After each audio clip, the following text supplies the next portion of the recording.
Sir, ವಾಯು ಮಾಲಿನ್ಯದಿಂದ ಈಗ asthma ಇರೋರಿಗೆ ಅವ್ರಿಗೆಲ್ಲ ಸಮಸ್ಯೆಗಳು ತುಂಬ ಜಾಸ್ತಿನೇ ಕಾಡ್ತಾ ಇದೆ.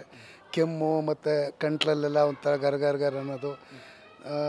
ನಮ್ಮಲ್ಲಿ ಆ್ಯಕ್ಚುಲಿ ನಮ್ಮಲ್ಲಿ ಹಲವಾರು ಸ್ಟಾಫ್ಗಳು ಬೆಳಿಗ್ಗೆ ಮಾರ್ನಿಂಗ್ ವಾಕ್ ಹೋಗ್ತಾರೆ. ಅವ್ರುಗಳಿಗೆಲ್ಲ ತೊಂದರೆ ಆಗಿದೆ. ಆಮೇಲೆ ಹಿರಿಯ ನಾಗರಿಕರಿಗೆ ಹೆಚ್ಚಾಗಿ ಅವ್ರುಗಳಿಗೆ ಆಲ್ರೆಡಿ ಅವ್ರದ್ದೇ ಒಂದಲ್ಲ ಒಂದು ರೀತಿ ಲಂಗ್ಸಲ್ಲಿ ಬೇರೆ ಬೇರೆ ರೀತಿ ಪ್ರಾಬ್ಲಮ್ಸ್ಗಳು ಇರ್ತವೆ. ಆಲ್ರೆಡಿ ದೆಹಲಿ ಏರ್ ಪೊಲ್ಯೂಟೆಡ್ ಅಂತ ಎಲ್ಲರಿಗೂ ಗೊತ್ತಿರೋ ವಿಷಯನೇ. ಇತ್ತೀಚೆಗೆ ಒಂದು 4 ದಿನದಿಂದ ತುಂಬಾ ತೊಂದರೆ ಆಗಿದೆ.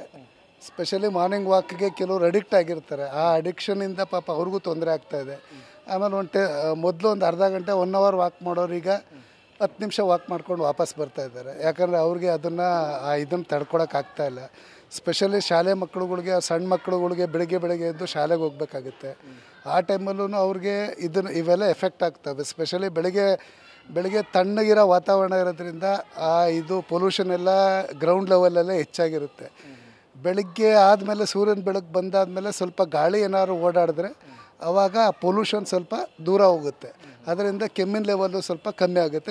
ವಿಸಿಬಲ್ಲು ಸಹ ಜಾಸ್ತಿ ಆಗುತ್ತೆ. ಈವನ್ ತಾವು ಗೊತ್ತಿರಾಗೆ ಏರ್ಪೋರ್ಟಲ್ಲೂ ಸಹ ಹಲವಾರು ದೆಹಲಿ ವಿಮಾನ ನಿಲ್ದಾಣದಲ್ಲಿ ಸುಮಾರೊಂದು 60 ಫ್ಲೈಟ್ಗಳು ಕ್ಯಾನ್ಸಲ್ ಆಗಿವೆ. ಇನ್ನು ಕೆಲವು ಡೈವರ್ಟ್ ಆಗಿವೆ.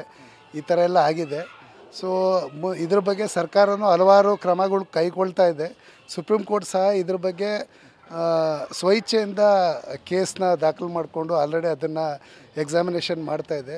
ಇಲ್ಲಿ ನಮಗೆ ಹರಿಯಾಣ ಸರ್ಕಾರ, ಪಂಜಾಬ್ ಸರ್ಕಾರ ಹಾಗೂ ದೆಹಲಿ ಸರ್ಕಾರಗಳು ಈ ಮೂರೂ ಸೇರಿ ಏನಾದರೂ ಒಂದು ಒಳ್ಳೆಯ ನಿರ್ಧಾರಗಳ್ನ, ಕಠಿಣ ನಿರ್ಧಾರಗಳ್ನ ತಗೊಂಡು ಅದನ್ನು ಪ್ರತಿ ಸಲ ರಿವ್ಯೂ ಮಾಡ್ತಾಯಿದ್ರು. ಪ್ರತಿ ವರ್ಷವೂ ಪ್ರತಿದಿನ ರಿವ್ಯೂ ಮಾಡ್ತಾಯಿದ್ರೆ ಇದು ಮುಂದಿನ ದಿನಗಳಲ್ಲಿ ಒಂದು ಒಳ್ಳೆಯ ವಾತಾವರಣ ಸೃಷ್ಟಿಯಾಗುತ್ತೆ ಅನ್ನೋ ಒಂದು ಇದಿದೆ.